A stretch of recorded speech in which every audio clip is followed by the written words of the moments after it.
आई झवली गाडीची बाकी पूर्ण ती आणि ती पण ही पण.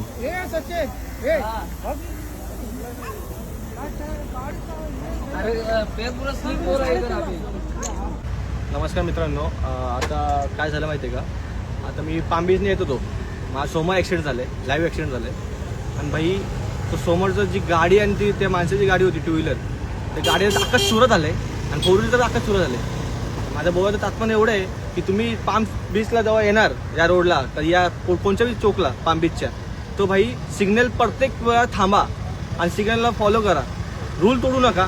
का की आत्ता मी जस्ट एका माणसाची बॉडी उचलली हाताने आणि मी स्वतः त्या ॲम्ब्युलन्समध्ये गाडीमध्ये टाकली आहे बॉडी.